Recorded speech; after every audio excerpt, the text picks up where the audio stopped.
If you have a marriage under the Marriage Act and you try to marry a second one or marry a second one, that is a crime. So everybody who wants to marry, a smart person who wants to marry in Nigeria, should ask himself, what do you want? What do I want? What sort of marriage do I want? What sort of life do I want to live? Then you choose which law should govern your marriage. So Ned Walker is an intelligent man. He's a lawyer.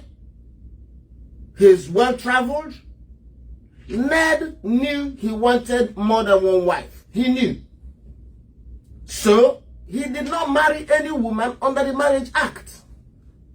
So he made it clear to everybody that he has right to marry more women.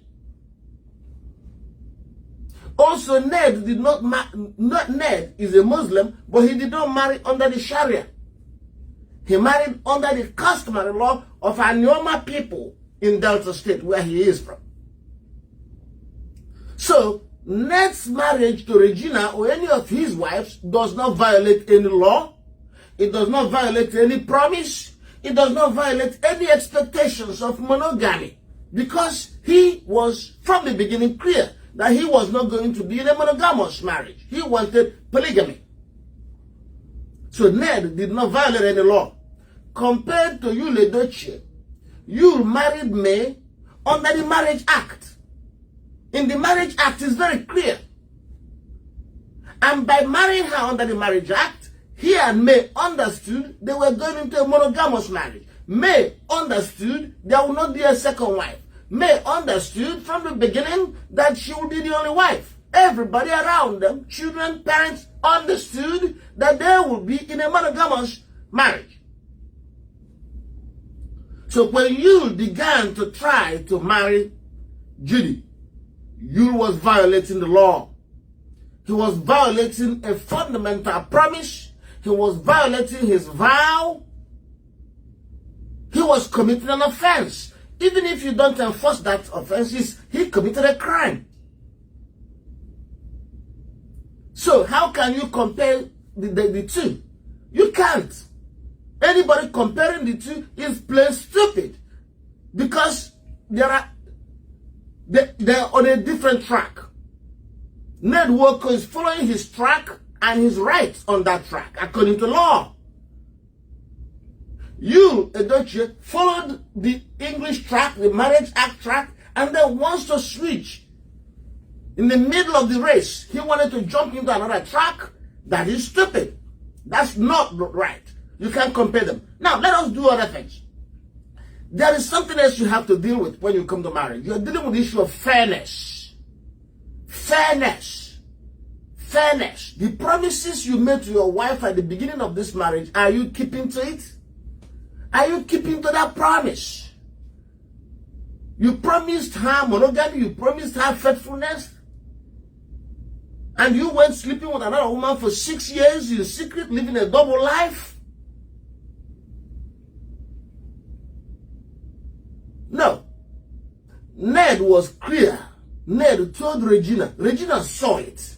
Regina saw that Ned was married.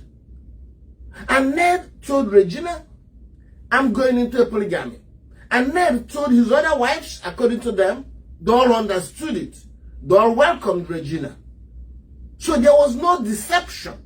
There was no fraud. There was no lie in Ned's case.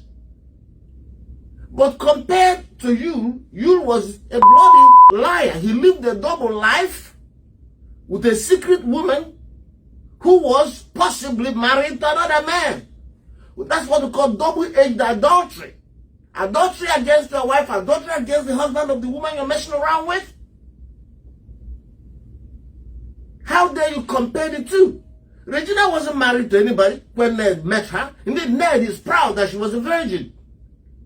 And Ned was very candid. Regina was well informed. Even though so young, Regina's mother was involved in the process. So a parental consent and parental participation was achieved. So Ned played it straight. In accordance with his belief system, he wanted polygamy, and he pursued polygamy consistent with the law of his country. But Yul edocie did something else. And have you ever seen Ned attacking any of the wives? I mean, have you ever seen Ned attacking any of his wives? Have you ever seen Regina attacking any of Ned's wives? Ned's other wives? Regina is praising them instead. But what do you have in Judy? Judy is monstrously pursuing a campaign of calumny and smear against me. And you dare compare them. Something else you people don't understand, but you got to understand today. Ned is taking care of all the children, all his children. He's paying their school fees, he's feeding them. Yul is not doing that. Yul is not supporting his children as we speak. He's not at all. Indeed, Yul told his daughter that their mother is making more money than him now. Can you imagine? So now you're going into polygamy, but you can't take care of the children? You want to try polygamy? So please, don't compare the two. Don't